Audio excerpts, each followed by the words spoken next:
Again, welcome everybody. I'm Representative Andrew Carlson, Chair of the Property and Local Tax Division. So with that, I'll call the Property Tax and Local Tax Division to order. As far as members present, I'm just going to read through the list here. We have Representative Zhang, Representative Runbeck, Representative Petersburg, Representative Marquardt, Representative Vang, Representative Herr, Representative Gomez, Representative Hewitt, and Representative Bernardi are currently present. As other members join us, we'll be sure to recognize them as well. But with that, we do have a quorum. And I'm going to pause here just for a second. And let's see. Oh, yes, I'm sorry. Next on the agenda is, so I'm going to say that with that, we do have a quorum present. Next, Representative Vang is going to move the minutes from the May 1st, 2020 hearing. And give me a second just to unmute everybody. We're going to do a voice vote on the minutes.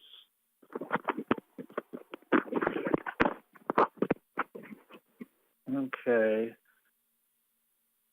All those in favor of the May 1st, 2020 minutes say aye. Aye. Aye. Aye. Any opposed say no. Okay, with that, the minutes are approved.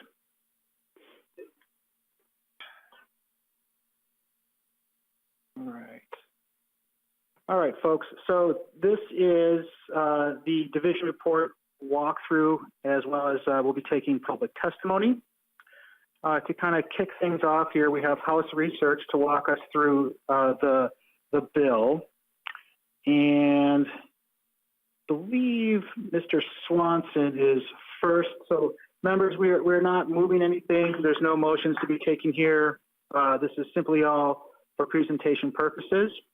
I believe we have Mr. Swanson on the line with us from House Research to kind of kick us off. Mr. Swanson, are you ready? Yes, I am. Oh, and I'm sorry, Jared, I'm going to pause you just for a second. And for the record, Representative Hertas has joined the call as well. So welcome, Representative Hertas. Mr. Swanson, please proceed. Thank you, Mr. Chair and members. This is Jared Swanson with House Research. We're going to do a walkthrough of the division report, and we will be working off the House Research summary, which should have been sent to members. It has the title HF 346DE summary. So I'm going to start with Article 1, Section 1 of the DE Amendment. Section 1 establishes a property tax deferral for an elderly living facility in Duluth. There are a number of requirements outlined in Subdivision 1 of this section, and as long as the facility continues to meet these requirements, the property will be exempt from property taxes. However, if any portion of the property is sold, transferred, or no longer qualifies under Subdivision 1, the property owner would pay back any taxes that have been due on the property over the past 5 years. Section 2 of Article 1 adds to the 4B1 property tax classification short-term rental properties containing less than 4 units that were rented for more than 14 days in the preceding year. The 4B1 classification has a class rate of 1.25%. It is not subject to the state general levy, and the class is subject to referendum market value taxes. Section 3 of Article 1 relates to the disabled veterans homestead market value exclusion. This provision allows a one-time transfer of the exclusion for the spouse of a deceased veteran, provided that the value of the new home does not exceed the value of the original property. Section 4 of Article 1 allows counties to distribute any property tax payments received after the first tax settlement deadline in May for property taxes payable in 2020 only. So this would apply to this would allow counties to establish a second settlement date for first half property tax payments, and then to distribute the funds to local jurisdictions, including cities, towns, and school districts. Counties choosing to do this would be required to file the same state auditor reports that are required for first half payments. And Mr. Chair, Ms. Dalton will walk through the final 2 sections of Article 1. Very good. Please proceed. Can everyone hear me? Yes. Well, for the record, I'm Pat Dalton with House Research. Article 1, Section 5 is the 2019 aid penalty forgiveness provision for the City of Sargent as amended in the committee hearing last Friday. And Section 6 is the 2019 aid penalty forgiveness for the City of Roosevelt, also as amended last Friday. However, there was one additional technical amendment made to this language that was suggested by the state auditor. We removed the requirement for a 2019 audit because the city is so small it does not actually have to file an audit. And that completes Article 1. Wonderful, thank you. And Ms. Dalton, I believe you are still on deck here to present portions of Article 2, is that correct? That's correct, Mr. Chair. We're going to take Article 2 a little out of order. I'm going to present Sections 1 and 5 through 8, and then Ms. Hagler will, when I'm done, we'll talk about Sections 2 to 4, and then she will finish with Articles 3 and 4 as well. Okay, and members, I'm going to pause there just for a second, just to kind of capture any member questions. I think that might be best, just to kind of break this into chunks. So any questions on Article 1? Also, want to recognize that Representative Drazkowski has joined us as well, so that we can get him marked for the minutes as well. And then members, if you have questions, please text Mr. Jessen. He'll get you on the list. Not seeing any members' questions yet. We can always come back, but I thought I'd just give folks a chance. Ms. Dalton, why don't you proceed with your presentation? Thank you, Mr. Chair. Starting with Section 1 in Article 2, what this section does is effectively impose a moratorium on new local sales taxes being proposed during the 2021 legislative session, and it does this by requiring that the necessary resolution for proposing the tax be passed in the 12-month period prior to the start of the session, and then prohibiting any local government from passing a resolution from March 1, 2020 until July 1, 2021. And during this time period, there will be a study looking at actually defining criteria and the types of projects, and I'll talk about that when I get to Section 8. Moving on to Section 5 of the bill. It's on page 4 of the summary. It's on the top of page 18 in the bill. This relates to the local lodging taxes. It states that local lodging taxes will apply to the whole price of lodging, including services provided by accommodations intermediaries. This language has been heard several times over the years. This does not include the provision that was in the original bill heard this year that would have made this retroactive. It is only effective going forward, and it is silent on any retroactive collections. Section 6 of Article 2 is the provision that has also been around for a number of years that says that a local government that is imposing a lodging tax can choose to limit the required filing and remittance of the tax by accommodation intermediaries to once a year, but requires that the collection date has to coincide with a monthly filing date for state taxes. Section 7 is part of the flexibility bill amendment that was heard in committee last Friday. It allows local governments temporary authority to divert a portion of certain local sales taxes to their general fund through December 31st, 2021. It applies to unencumbered revenues from general sales taxes, food and beverage, liquor, lodging, and admissions. It requires that before a local government diverts the money, they must have a plan and they must hold a public hearing on the plan prior to the diversion of the funds. And then Section 8 is the study group, or the working group that I mentioned when I was discussing Section 1. It is a local sales tax criteria working group. It is made up of the Commissioner of Revenue, representatives from various local government groups, and individuals representing the metro, the non-metro, Main Street retailers, and internet sellers. Those last four would be appointed by the governor. The group must develop a list of capital projects that could qualify as a project of regional significance, and then develop criteria for each of those capital projects to use in judging whether it does qualify. The group must also develop a list of capital projects that should not be considered as projects of regional significance for local sales tax purposes, either because the project is generally funded through other means by other local governments, or because it is a project that would be funded by the local government even if it had no non-residents using the project. The study group is required to provide a report by November 1, 2021, outlining these lists, the criteria, and any proposed legislation needed to codify their findings. And this report must be sent to the ranking members of the House and Senate committees with jurisdiction over local sales taxes.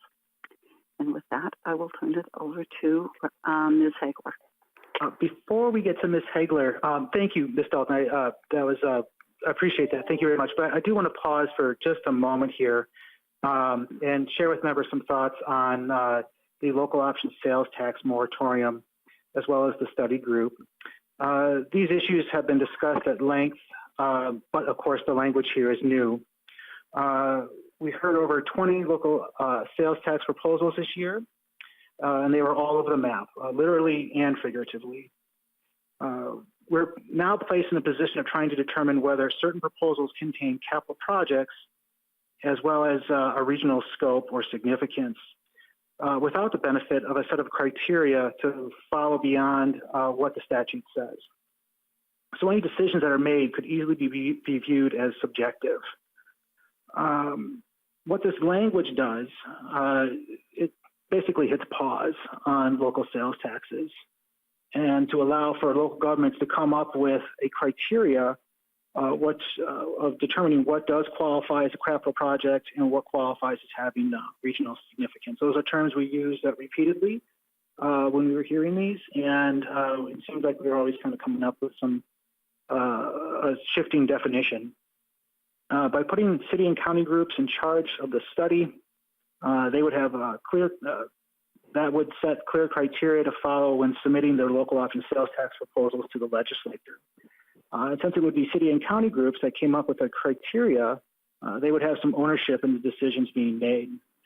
This would increase transparency and objectivity in the decision-making process and approving these local option sales tax. Otherwise, I fear that the criteria would vary from one year to the next. And it would, of course, be the opposite of transparency and objectivity.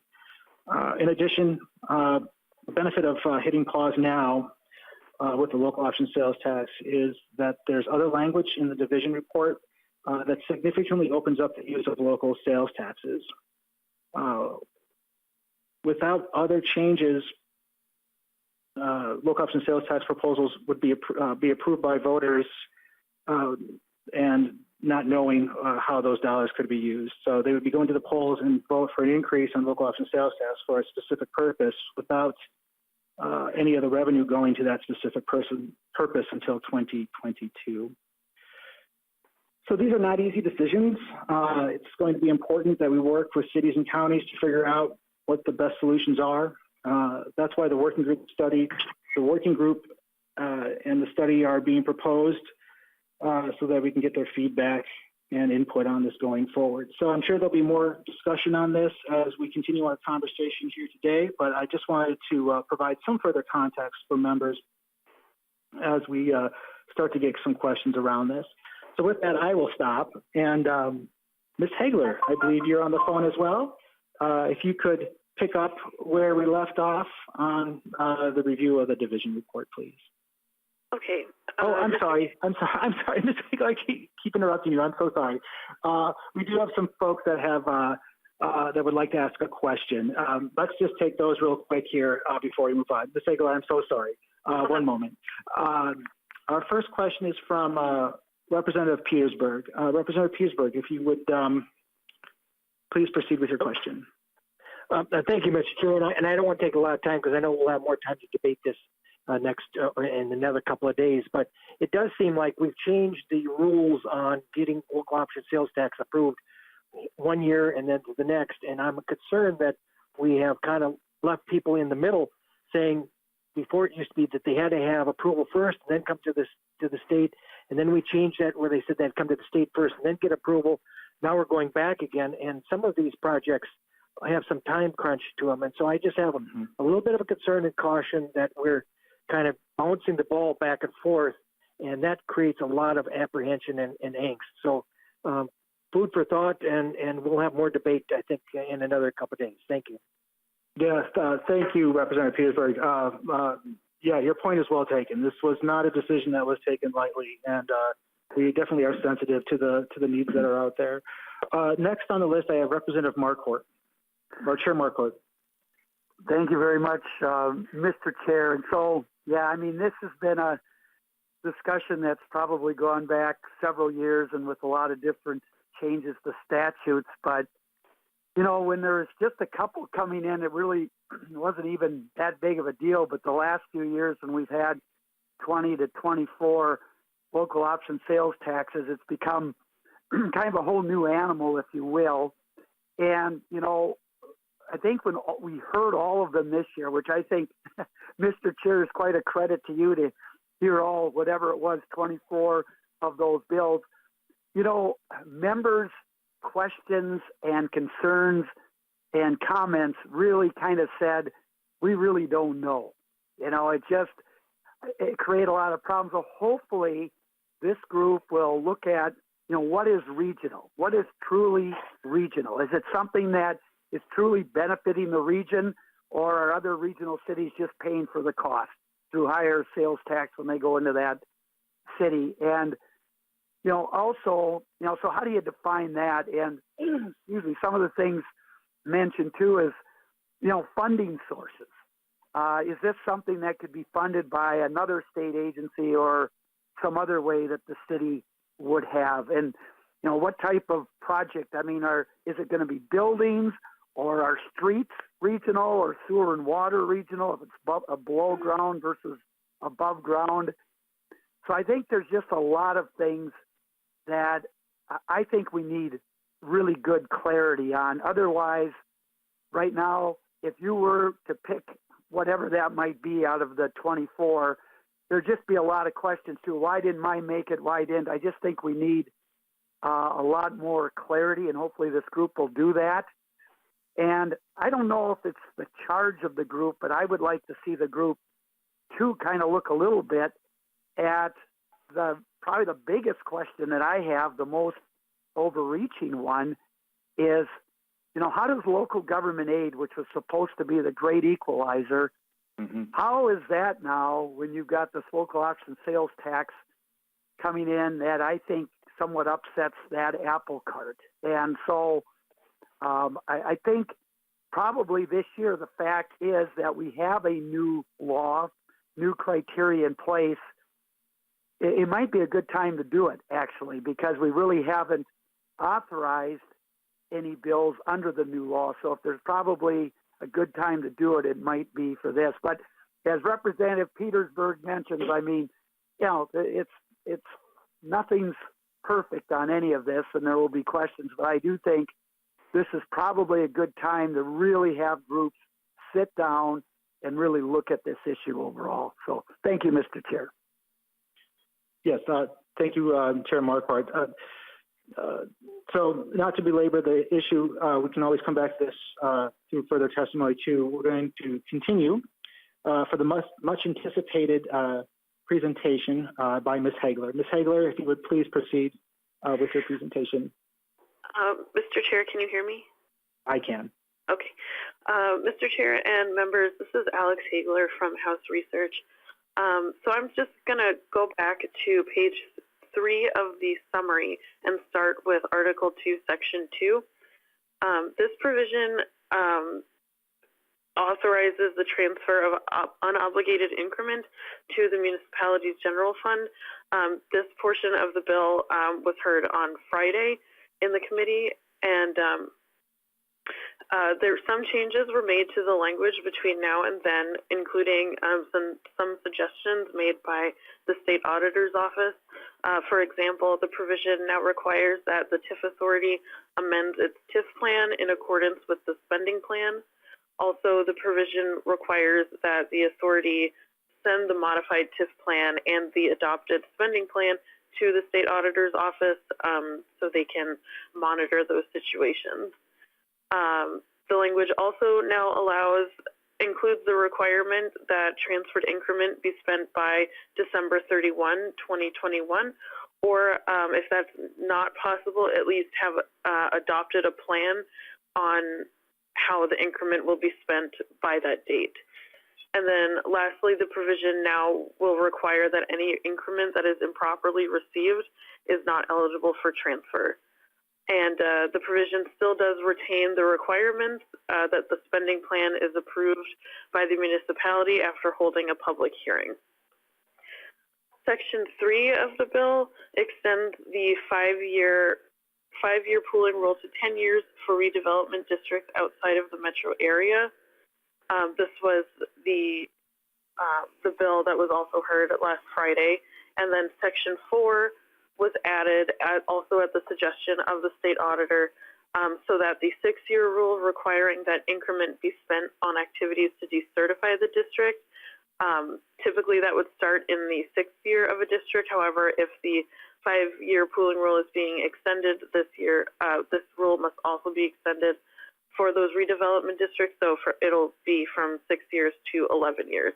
And Mr. Chair, that concludes Article 2. Thank you. And Ms. Hagler, I believe you are also kind of our closer with Articles 3 and 4. Is that correct? That's correct, Mr. Chair. Okay, proceed when you're ready. Okay. Article 3 is from the department's policy and technical bill, and we're now on page 5 of the summary. As a reminder, the property tax related articles from the department's bill were contained in House File 3567, and members may recall that the bill was amended to remove one provision relating to property tax refunds and certificates of rent paid. That provision was sent to the Civil Law Committee and didn't return to be heard in taxes this session, so that provision is not contained in the division report. However, Article 3 contains the provisions that were formerly in Article 1 and 3 of the department's policy and technical bill, and no changes were made. And the provisions in here include provisions that are related to the Board of Assessor education requirements, the powers and duties of county and city assessors, some clarifications regarding the wind and solar energy production tax, and then some technical clarifications for cross-references to certain PILT payments. And that is Article 3. Mr. Chair and members, Article 4 is also from the Department of Revenue's Policy and Technical Bill. As you may recall, in 2019, the fire and police state aid provisions of statute were recodified in the department's bill, and this Article 4 is related to that recodification, and no changes were made from the department's bill into this bill. And Mr. Chair, that concludes Article 4. Thank you, Ms. Hagler. I appreciate it. Ms. Schill, I think you're last on my list of presenters with regards to walking us through the spreadsheet. Yes, Mr. Chair. Can you hear me? Sure can. Perfect. For the record, my name is Kathy Schill, and I'm with House Fiscal Analysis. And we'll be working from House File 346 DE Fiscal spreadsheet that you all should have received from Mr. Jessen or received online. It is a one-page spreadsheet, and I will start at the very top where you'll see that this spreadsheet refers to House File 346DE, that is the A20-0760 Division Report as presented to Division. It has a date in the right-hand corner of 5/1/2020. Lines, and before I go into the detail, I will draw your attention to line 6. Note, positive numbers are program expenditures and revenue losses, and negative numbers are a cost. What we're doing is tracking the costs as other division bills would have spending. So beginning with line 1 under General Fund Summary, this is budgeted numbers from the February 2020 forecast for fiscal 2021 appropriations, expenditures are expected to be $3,872,178, and for fiscal 22-23, $4,170,233. Line 2 of the summary shows the proposed changes here in this sheet. 0 changes from all of these items. There are 11 in total for the fiscal 2021 period. And for fiscal 22-23, you'll see a cost reduction of $160,000. Total spending would be, once again, $3,872,178 for fiscal 2021, and fiscal 22-23, $4,170,073. The bulk of what you see for the changes of expenditures are reflected in lines 5 through 10. 3 items in particular have property tax refund changes. It's income refund or income tax interactions. And 3 bills, House File 3826 as amended, Representative Eklund's bill. This is the short-term rental provision that was discussed in Article 1. This is a change for the new Class 4B1. You'll see that there's an unknown impact in the tails in actually fiscal 2023. On line 9, you'll see House File 552 as amended, Representative Schultz Elderly Living Facility exempted for property taxation. Once again, the impact is in the tails, negligible in each fiscal 22 and 23. And then finally, on line 10, you'll see the inclusion of the spouse of deceased disabled veteran, the market value exclusion, the one-time transfer of the exclusion, has once again a cost savings in the tails for a total of savings of $160,000. I forgot to mention I have a column with reflects the effective dates for each of these provisions, which is important because some of these have been written so that the impact does fall in the tails as opposed to the current year. As we travel down the spreadsheet, the other portions that you'll see is what Ms. Dalton referred to under aids and credits. These LGA penalty forgiveness provisions, City of Sargent and for the City of Roosevelt, those are already appropriated, and what we're doing is that they miss the distribution and we're reaching back before the end of the fiscal year. And when we do that before June 30th, there is no impact.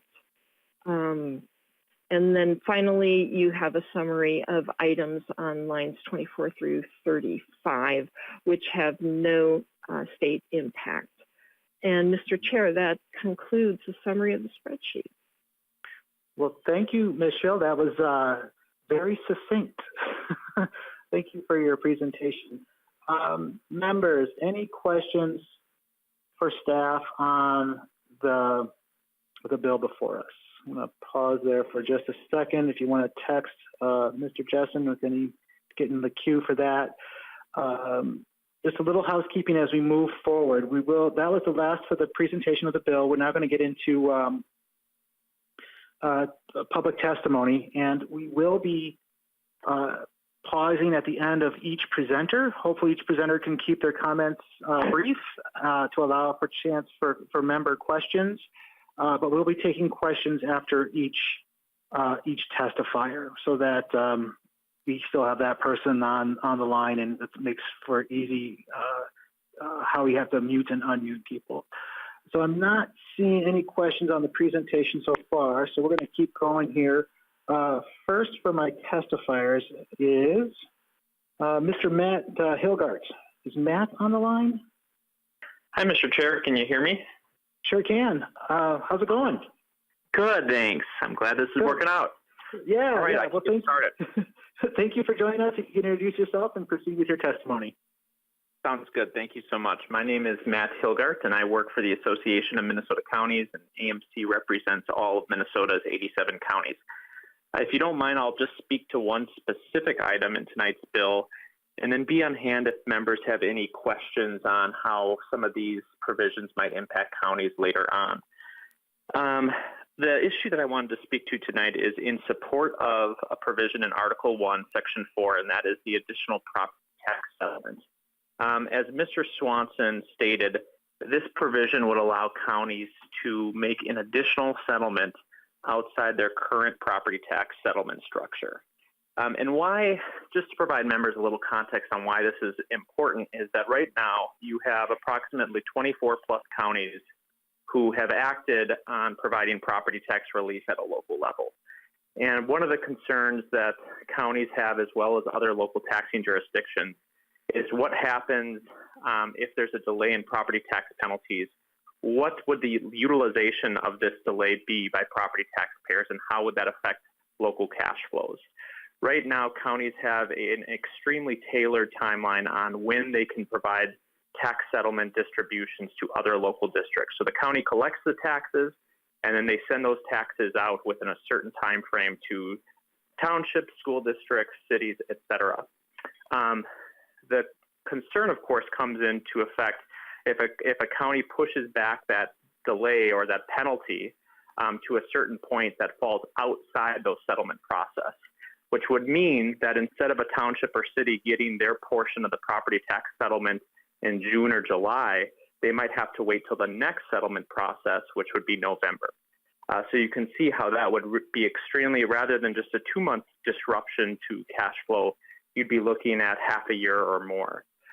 So this very simple, non-glamorous, but importantly, no-cost item is extremely important for local governments as we try to do what's right and provide relief during this COVID era.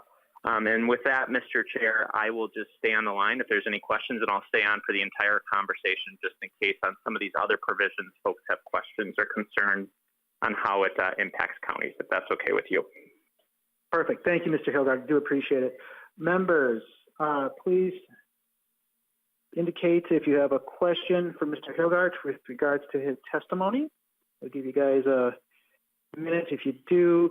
On deck here, I have Mr. Gary Carlson is next. So if Gary's on the line, we'll get him queued up here as well. Thank you, Mr. Chair. Yeah, Gary, good to see you, or good to hear you. I don't think there's any questions for Mr. Hilgart. So, Mr. Carlson, if you want to proceed with your testimony.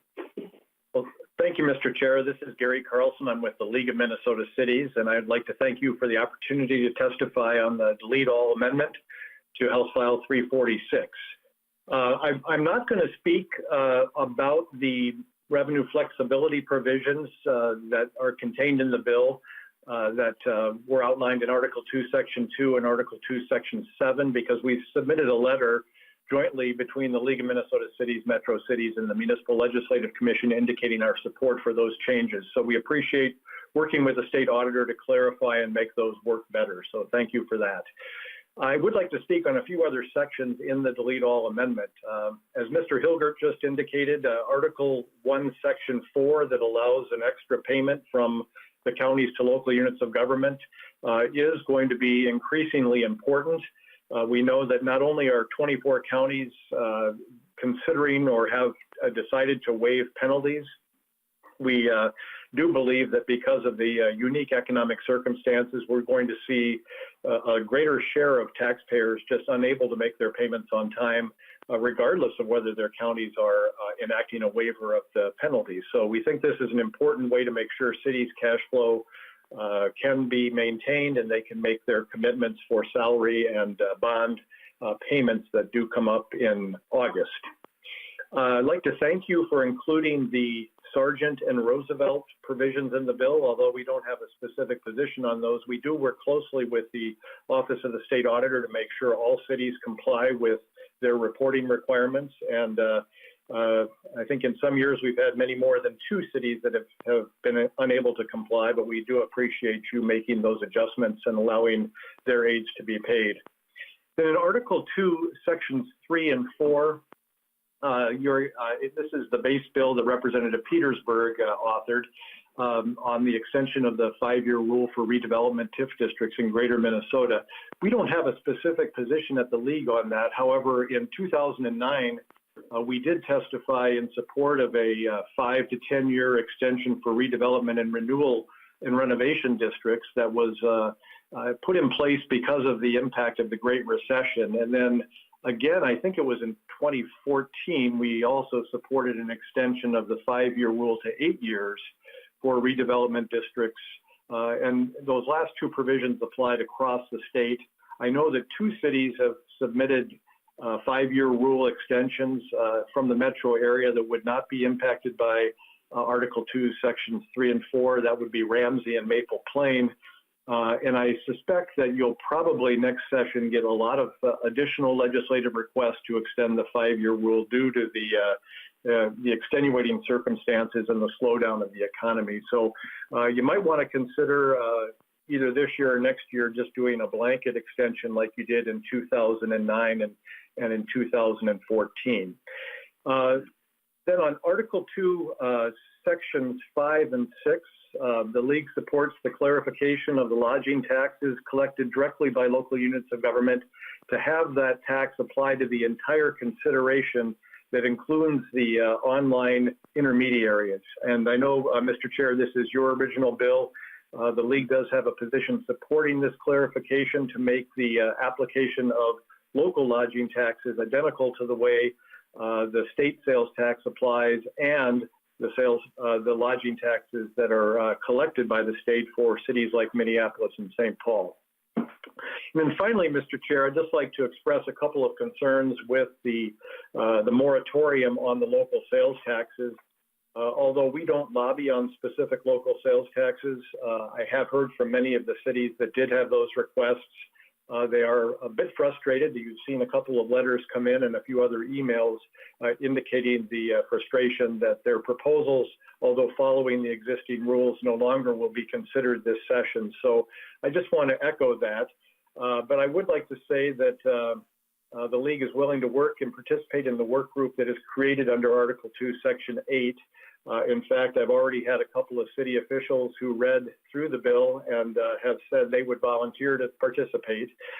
So we will be standing ready to assist you if this does become law. So with that, Mr. Chair, I guess I just mentioned one other thing. We did have a moratorium on local sales taxes. Ms. Dalton will remember that, and maybe Representative Marquardt will remember back in 2008, I think it was, we enacted a moratorium on local sales taxes, and that occurred in a year when we had 7 local sales tax proposals that were offered up, and that moratorium lasted about 2 years. However, I know there were some adjustments made to other local sales taxes during that time frame. But with that, Mr. Chair, I would stand for any questions, and I will stay online as well as Mr. Hilgart to respond to any further questions that come down as we go through testimony. Thank you, Mr. Carlson. Appreciate your testimony. I do have a member here signed up. Representative Drazkowski, you're first on my list. If you would like to proceed with your question. Thank you, Mr. Chair. I've got a quick question and then a comment. The question would be for Ms. Schill. I'm wondering if she could review for us. I was looking at the spreadsheet from the division report, and we do see that from from fiscal 20 to 21 up to through 2022 to 23, there's a $300 million increase in the base, basically. If she could just review for us what those main drivers are and the amounts, if she happens to have them, or at least a list of what the main drivers are. Okay. Ms. Schill, did you catch that? Mr. Chair and Representative Drazkowski, I will need to pull up my spreadsheet from last session, and if you would give me a moment to do that, but I would say the bottom line is that, as you perhaps recall, we had a number of increases in aid to both LGA and CPA, and as I recall correctly, we've got probably a total of 5 different aids that came close to $900 million of an increase, and those were to take effect in fiscal 2021. If you need more detail than that, I will need to get that other spreadsheet up, and I have my screen filled with spreadsheets right now. Does that get close, Representative Drazkowski, or should I look further? It does. If you happen to find it by the time I'm done making this comment, then maybe you, if it's okay with the chair, maybe you could fill us in with that. But otherwise, I will wait till we're COVID released here, and we can actually talk more about it then. Mr. Chair, if I may, just a quick comment. Yes, absolutely. Please proceed. Okay. Yeah. Thank you.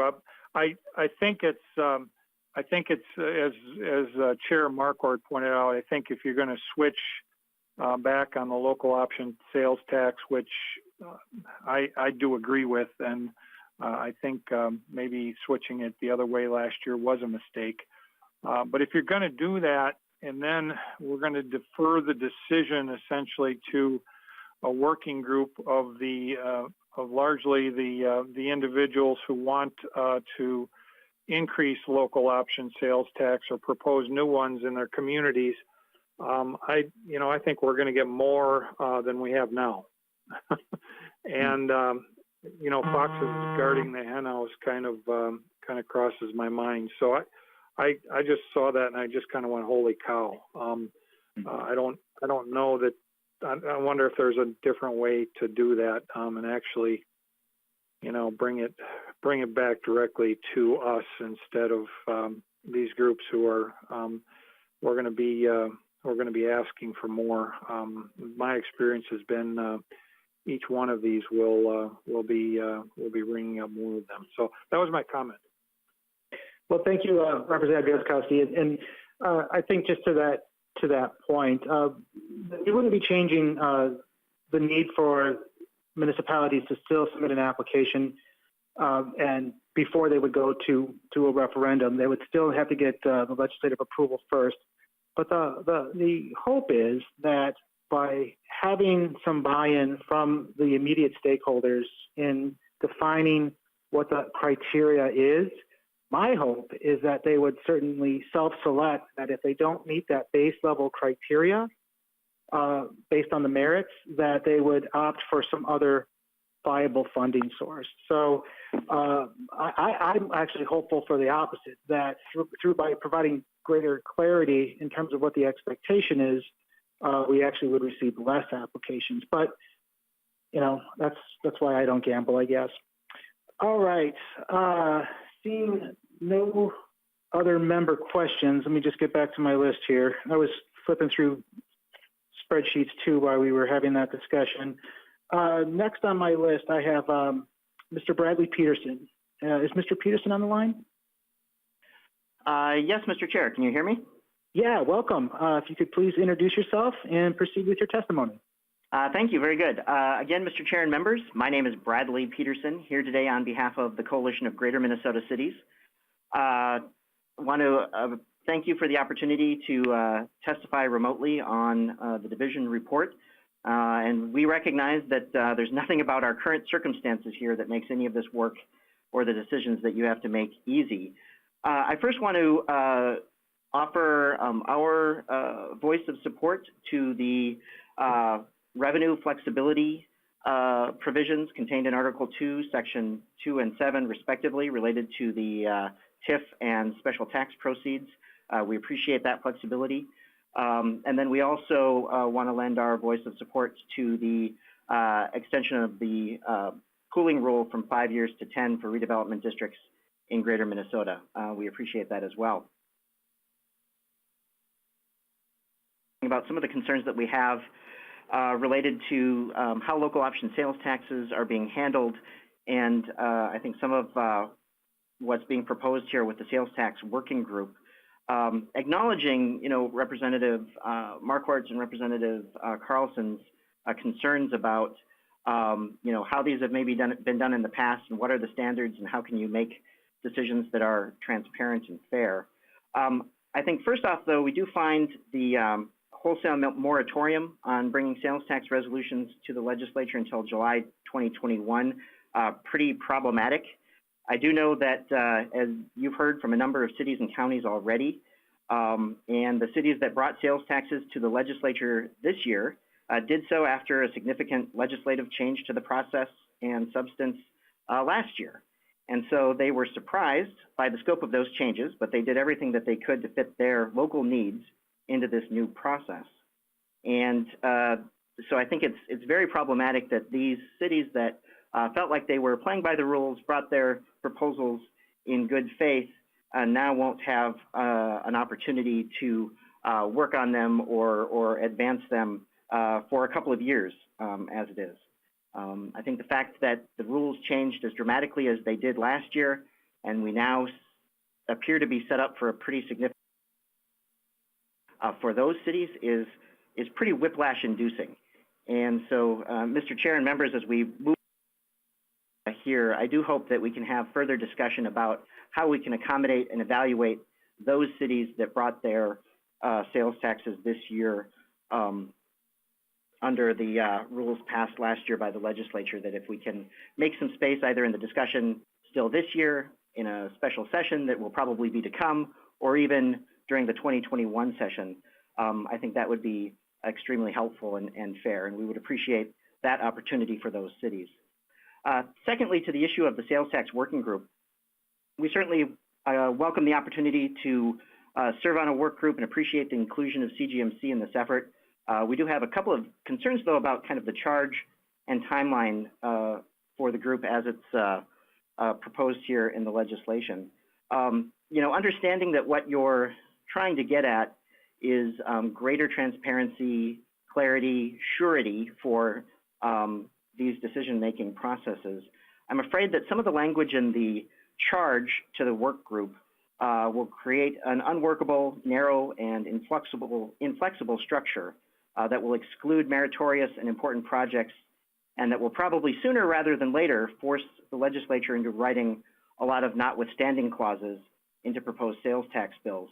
An example of this would be the language starting at line 20.27 that asks the work group to surmise what the, quote, allowed size, number of buildings, maximum geographic area, etc., for a single project should be. I guarantee you that if you say that 3 buildings is the allowed maximum, you're going to have a dynamite project that has 4 buildings that you may have to say no to. And so we'd like to work with the committee to create a charge to the working group that has fidelity to the legislature's intent as passed last year, but is also not so narrow as to be unworkable. And I think we have some ideas about that, Mr. Chair and members, that we'd like to forward along here in the next day or so. Our second, a report. Yes, Mr. Chair. Yeah, I'm sorry. Yeah, we lost you for a second there, but we can hear you now. So please proceed. Okay. Our second major concern is with the timeline of the report. We would recommend that a report is due closer to July 1st, 2021, so that cities have time to shape their proposals for 2022 session in a manner more in line with the recommendations of the report. We think that that would give cities more time to put together a better proposal for 2022 if they're bringing one at that time. So, Mr. Chair and members, appreciate your time and the work that you're doing to bolster cities in the wake of this pandemic. On the sales tax side, we are eager to work with you to see if we can do something for those cities that followed the rules in bringing a sales tax proposal this year, and we look forward to working with you to craft a working group that will yield an outcome that both the legislature and local governments can be comfortable with. And with that, I say thank you, and we'll happily stand for questions.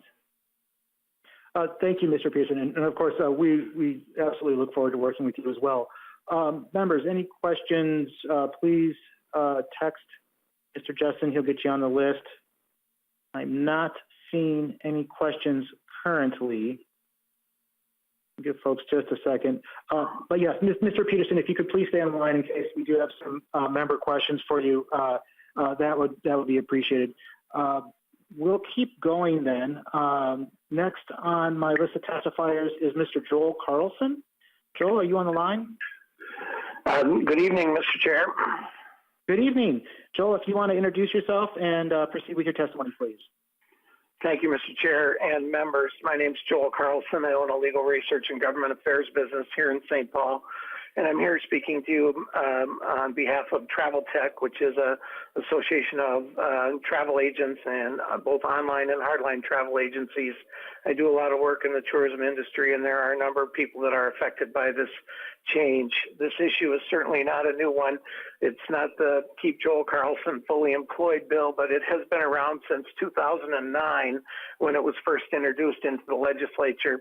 In 2011, the legislature in special session had a long debate about extending the sales tax to a number of services.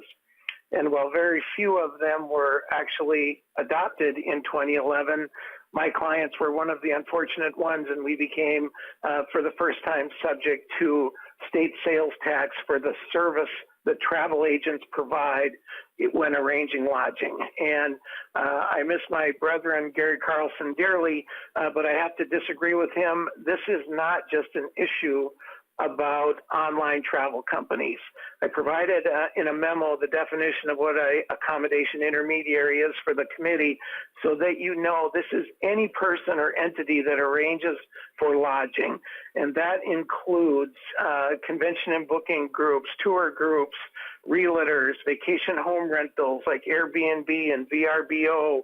Anyone who arranges travel as a travel agent is subject to paying the state sales tax to the state. The Revenue Department has confirmed that all of those businesses are subject to the state sales tax. So I want you to know that we're not talking about just online travel companies. And that misperception has permeated this debate for all these years, but that's just simply not true. And while the legislature did impose a sales tax on travel agents in 2011, they never imposed the local lodging tax on these services. Local lodging taxes are paid for by those who furnish lodging to the public, of which travel agents do not. And there are a lot of practical and even legal problems with trying to impose this tax on non-local businesses.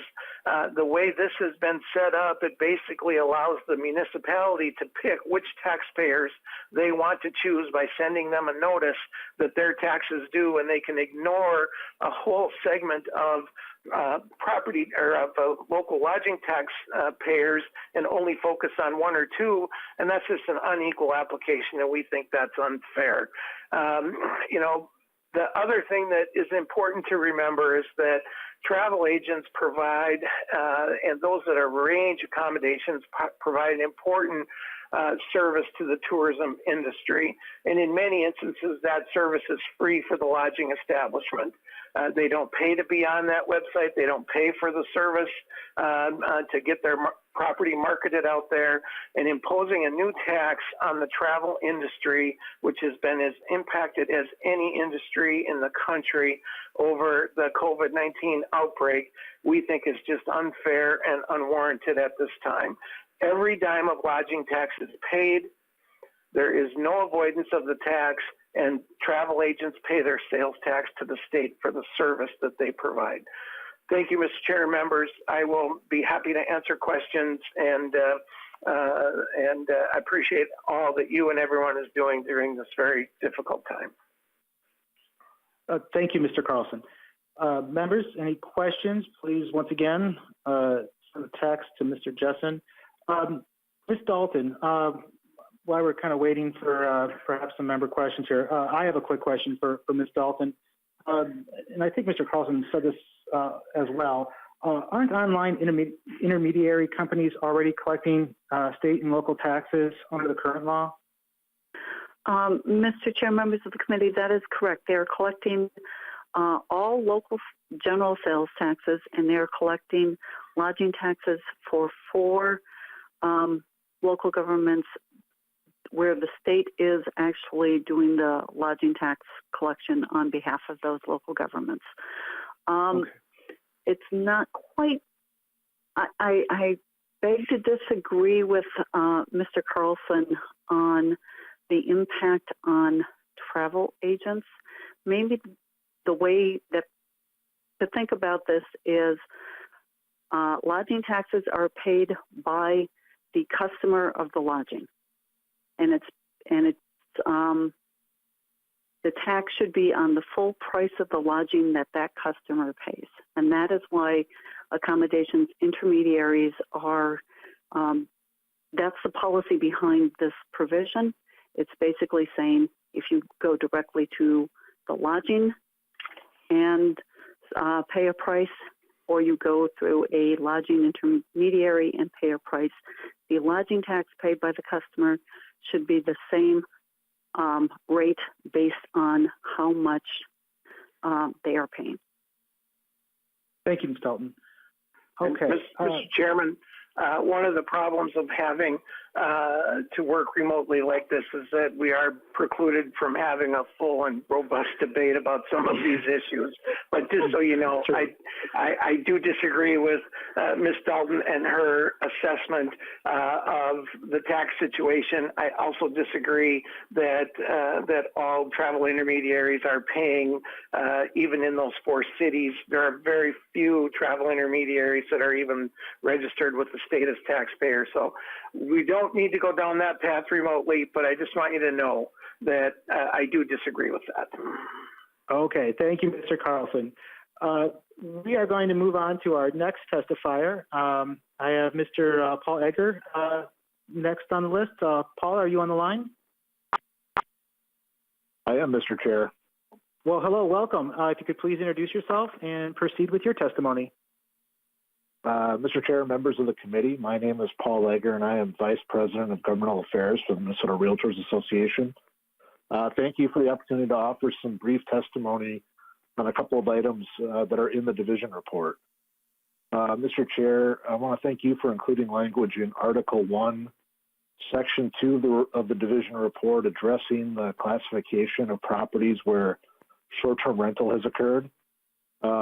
If the legislature does not act on this issue and counties around the state have to implement guidance that was issued by the Department of Revenue last May, many property owners around the state will see a significant increase in their property taxes.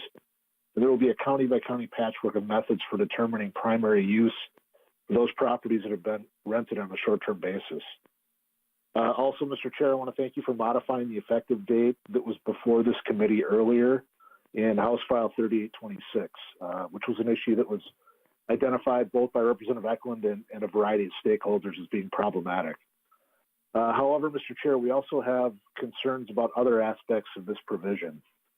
We do oppose the 14-day threshold that's currently in the division report, which you can find on page 3, lines 1 and 2 of the Delete Everything Amendment.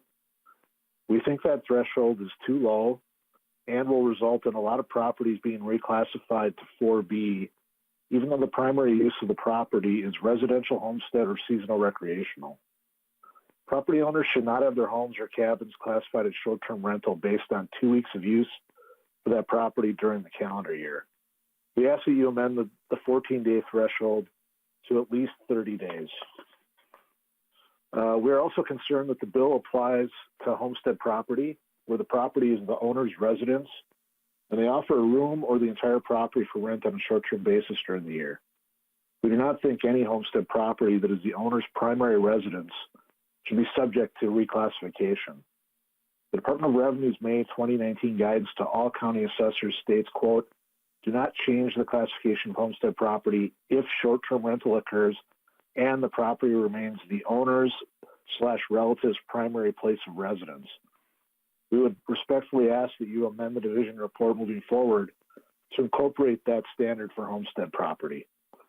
And finally, Mr. Chair, Minnesota Realtors does want to join Mr. Carlson in sharing our concerns with the language in Article 2, Sections 5 and 6, which is the provision applying local lodging taxes to the services provided by accommodation intermediaries. We do have members who work in all aspects of housing, from representing buyers and sellers in the purchase of a home or commercial property to brokering the sale of lodging at vacation or short-term rentals. We do not support expanding the reach of local lodging taxes to the services provided by travel intermediaries, whether they are online travel companies or local individuals working with a few vacation rental property owners. Thank you, Mr. Chair, for the opportunity to testify. Thank you, Mr. Egger. Appreciate your time today. Members, once again, questions, email Mr. Jessen. Just out of respect for everybody's time, we've got 2 more testifiers. Next on the list is Mr. Shane Runling. Shane, are you on the line? I am. Can you hear me? Yes, we can. If you would please introduce yourself and proceed with your testimony, please. Thank you, Mr. Chair. My name for the record is Shane Rudlang, and I represent the Bloomington Port Authority and the City of Bloomington. You've heard me testify on the local lodging tax provision before, so I will keep it relatively brief. I'd just like to say that in this time of extreme impact to the lodging industry, especially in Minnesota, we believe it's time to support Minnesota hoteliers, Minnesota cities, Minnesota Convention and Visitors Bureaus, and not the online travel intermediary industry that with limited Minnesota ties. Simply put, the current statute handles the tax base for normal Department of Revenue collected sales tax differently than the tax base for local lodging tax. And this current change offered in the bill by the chair is supported by Hospitality Minnesota and many other BCBBs, as well as Minnesota hoteliers. There is a streamlined sales tax governing board that exists, which, among other things, maintains a list of reputable companies that provide this sales tax remittance service for lots of different sales on the internet. And there's a whole long list of companies. Albera is one example who I spoke to recently. I'd like to reiterate again that there's no cost of this to the state of Minnesota, and we urge the community to support local Minnesota hoteliers, cities, and CBBs. I appreciate the time. Thank you. All right, short and sweet. Thank you, Mr. Runling. All right, our last but certainly not least testifier for today is Mr. Matt Assman. Matt, if you're on the line, when you get a chance. Oh, great, you're unmuted. Wonderful. I am on the line. Wonderful. If you could please introduce yourself and proceed with your testimony. Well, good evening, Mr. Chair and members. I am Matt Mossman, Executive Director of the Minnesota Inter-County Association. Thank you for the opportunity to testify this evening on House File 3346 and all the work that you're doing to move the legislation forward. Our members echo the comments made earlier by AMC and LMC in support of the language of Article 1, Section 4, allowing counties to distribute property tax payments received after the first half settlement day in May 2020 through this calendar year only. Many MICA counties have taken initiative to abate property tax penalties to help taxpayers impacted by COVID by allowing the taxes due on the 20th to be paid at a later date without penalty or with reduced penalty. And those decisions that have been made and in some cases are in the process of being made have all been in consultation with the cities and other taxing jurisdictions in those areas in recognition of the cash flow and the budget implications of delaying collection and distribution. So we really appreciate the House's work. Can you hear me, Mr. Chair, members? We sure can. Yep. Sorry, I have another call coming in on my phone, so I got a little confused by that. So we appreciate the committee's work to provide a common framework for counties to make those additional distributions as we work through helping property taxpayers during the COVID crisis. I also want to touch base briefly on Article 2, Section 2, which is the excess TIF increment provision. Both state and local budgets will be facing difficult challenges ahead with declining revenues and likely increased demand for services as well. And so with that awareness, we very much understand and appreciate the goal of Article 2, Section 2 to allow excess TIF revenues to be deposited in the general revenue accounts of cities. But we do encourage members to consider rather retaining current law that already allows tax increment, excess tax increment to be distributed back to counties, cities, and schools to help all those jurisdictions that are facing budget challenges in the coming months and days ahead to moderate property tax levies for taxing authorities. So, Mr. Chair and members, I would leave it at that. We do recognize, obviously, that while most Minnesotans live in cities, all Minnesotans also live in a county, or all Minnesotans that live in a city live in a county and a school district as well. And we think that maintaining current law and excess increment distribution will be beneficial to all taxpayers. With that, I would be happy to answer any questions. We recognize that we're really on the front edge of what is going to be significant state budget and local property tax challenges ahead, and we look forward and stand ready to continue working with members of the committee, local partners, state government, and others to help see our way through these budget challenges. And happy to take any questions. Thank you for the time. Yes, thank you, Mr. Mossman. I appreciate your testimony today. That is all I have for testifiers. Members, questions? I'm going to pause here a second just to give members a chance to indicate if they have a question.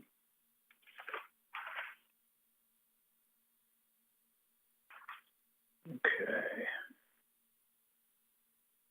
All right, I'm not seeing any. Members, as far as wrap up, this is what we have for the week ahead. Again, I want to thank you for your work today. We'll be back here on Wednesday at 4:15 p.m.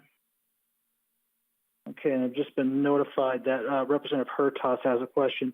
I'll hold off on my kind of closing remarks here, but in the meantime, folks, mark your calendars for Wednesday at 4:15. Representative Hertas, you had a question, sir. Thank you. Can you hear me okay? Yes, we can. Okay, good, thanks. Mr. Rudlang, I just wanted to make sure I understand exactly what you were saying. I maybe got a little confused in the middle of what you're talking about, but I think I took away that you are, like Mr. Joel Carlson, are in support of the hospitality industry and the lodging and not wanting to see those intermediaries having to collect the tax. Is that correct? Mr. Rudlang, if you're on the line, we can unmute you. Yes, Mr. Chair, can you hear me? We can. Please proceed. Yes, Mr. Chair and Representative Hertas.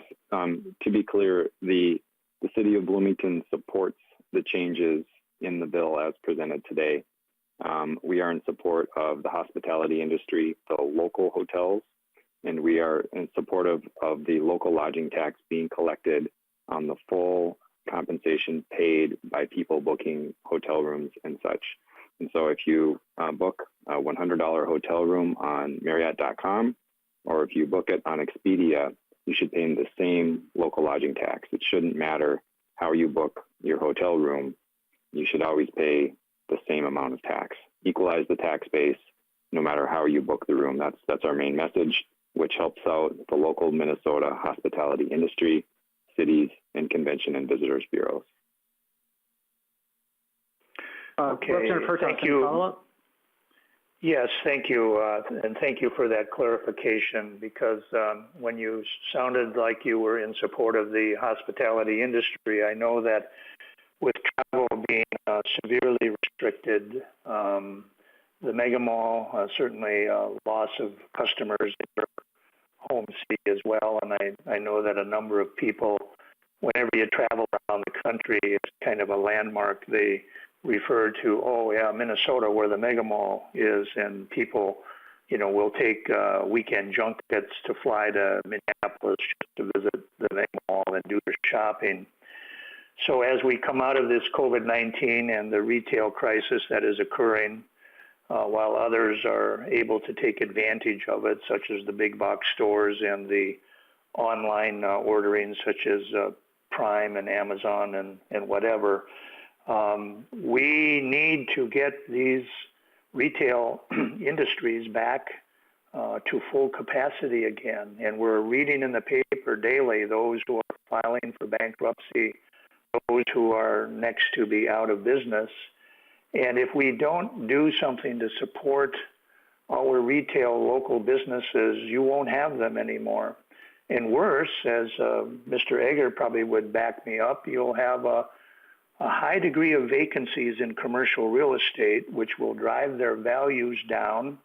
And the values being driven down on commercial real estate will inevitably result in a shift of property taxes, a greater burden on home owners as well. So we're facing a very big disruption as a result of this COVID-19. So I think I welcome the conversation this evening. I think we need to be careful about some of the things we're about to do and some of the enactments that we're considering, and do everything we can help for these small businesses. And many of you may think the mega mall is not a small business, but many of the tenants within that facility are. And whether they're a franchise or whatever, nonetheless, it's private capital, private investment that is shut down and closed. So just want to keep that all in mind. There's a reason why we exist as a property tax committee. And lastly, Mr. Chair, the effort to have a working group, I think, is perhaps a good idea in some respects, but on the other hand, it's oftentimes an effort to diffuse the responsibility that really rests on our shoulders as legislators. And so the fact that this is going to happen, that horse has been let out of the barn, and I hope that they take their mission seriously and come back with some good recommendations. But ultimately, whether they're accepted or partially or wholly or whatever the circumstance, this is going to have to come back to this committee and certainly have to consider the important enactments. The last thing I will say with regard to the efforts on the lost provisions, and I've had conversations with you privately, Mr. Chair, as well as Chair Marquardt. Some of us have served on this committee for 8 years or longer. We've seen a lot of things come and go, but I guess I would just kind of reflect back on the premise of why the Minnesota Miracle happened in the first place. There were, back then, a lot of local communities wanting to exercise local option sales taxes. And in an effort to share the wealth and to create a level playing field so you didn't have different rates of taxation all over the state, so was embraced in a bipartisan way the Minnesota Miracle. Somehow along the way, over the many years, there gets to be an exception. And the first exception was the corruption of the Minnesota Miracle formula, where the money was somewhat equally distributed on a per capita basis throughout the state. Over time, the formulas changed, and one by one, cities were no longer eligible for LGA. So it's understandable, really, that many communities are coming back with requests for local option sales taxes. But it gets back to the problem that was solved a long time ago. And now that we have most of the cities on LGA, but roughly 12% of them are not, It's interesting as I watch these loss provisions come through our doors that a preponderance, not all of them, but a preponderance of the loss provision requests are from cities who are already getting this other pot of money, the local government aid, which was supposed to spread the wealth and prepare them for the things that were going to be needed as far as critical infrastructure. So I'm just going to let it go at that. We'll save this for debate when the actual bill is heard, and we'll have more comments. But I think it's certainly something to think about, and I'll end it there, and thank you for the discussion this evening. Thank you, Representative Hertaus. Members, please note that there are, in addition to the testifiers we heard from today, there are numerous letters that you will find posted online stating different positions on things. Please do take a moment to read those. Those are as equally as important as the testimony we heard today. In addition to just to tie in on the last part of the conversation there from Representative Hertaus. Representative Hertaus, there is a letter from Hospitality Minnesota included in there in their support of the local lodging language. So that's in there as well. Members, thank you for your work today.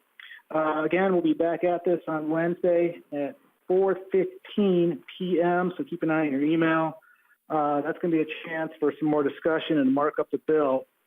All right, here's what I need from folks. We don't have the 24-hour rule for amendments here in this committee, but I am asking under these unique circumstances that if you can please get your amendments submitted at least 2 hours before the hearing. So if you can get, your amendments in by 2 o'clock on Wednesday to Mr. Jessen, that would be very much appreciated. Nathan's had to work hard enough working with a new chair. Let's try to not make his life any more difficult. So don't do it for me, do it for Mr. Jessen, please. But seriously, members, if you want serious consideration for your amendments, please try to get those in a timely way.